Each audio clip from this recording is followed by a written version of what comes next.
ఇంటింటికి యోగా కార్యక్రమానికి మీ అందరికీ స్వాగతం. ఈరోజు పార్శ్వకోణాసన్ విశేషత తెలుసుకుందాం.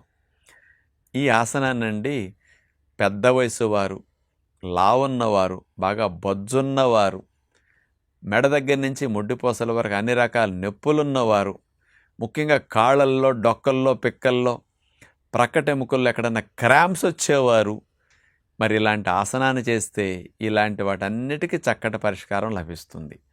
చాలామందికి కింద కూర్చుంటం వల్ల తొడల భాగంలో, తొంటి భాగంలో కాస్త నరాలు కండాలు పట్టేసి కూర్చోవడానికి ఇబ్బంది పడుతుంటారు. అలాంటి వారికి ఆ నర్వస్ మజిల్స్ ఫ్లెక్సిబిలిటీ తొడ, తొంటి, కాళ్ళ భాగంలో రావటానికి బాగా ఉపయోగపడుతుంది.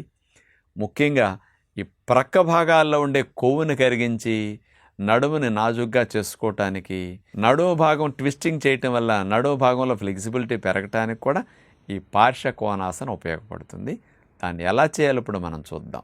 ముందుగా మనం అట్లా స్ట్రైట్గా నుంచున్న తర్వాత కాళ్ళని ఒక అడుగు గ్యాప్ పెడితే బ్యాలెన్స్ ఉంటాయి అన్నమాట. అలా నుంచున్న తర్వాత చేతులు వేళ్ళల్లో వేళ్ళు వేసేసి ఇట్లా లాక్ చేసేసి చేతుల్ని రివర్స్లో తిప్పుతాం అన్నమాట. అరిచేతులు చూడండి ఇప్పుడు ఆకాశాన్ని చూస్తున్నాయి. ఇప్పుడు అట్లా చేతులు పైకి లేపేస్తాం.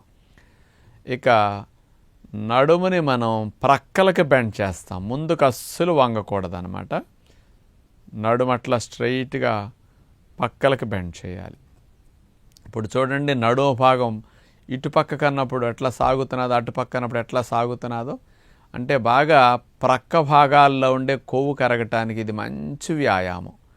ఎంత బెండ్ అవ్వటానికి మీకు అవకాశం ఉంటే అంత బెండ్ అవ్వాలి. మీరు ముందుకు వంగి బెండ్ అయ్యారా అప్పుడు ఫలితం తగ్గిపోతుంది. అందుకని ముందుకు అసలు బెండ్ అవ్వకుండా స్ట్రైట్గా నుంచున్న తర్వాత నుంచి అక్కడి నుంచే రైట్కి, అక్కడి నుంచే మళ్ళీ లెఫ్ట్కి అట్లా బెండ్ అవ్వాలి.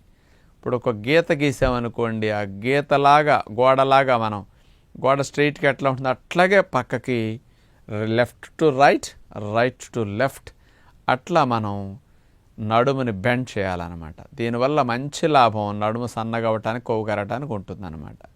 మన ఋషులు అందించిన యోగ విద్య ద్వారా మనిషి చేసే అన్ని రకాల శారీరక వ్యాయామాల వల్ల శరీరానికి కలిగే లాభాల కంటే యోగ విద్య ద్వారా శారీరక ఆరోగ్యంతో పాటు మానసిక ఆరోగ్యం రావటానికి, ప్రివెన్షన్ లాగా లేని జబ్బులు రాకుండా నివారించుకోవటానికి అద్భుతంగా ఉపయోగపడుతుంది.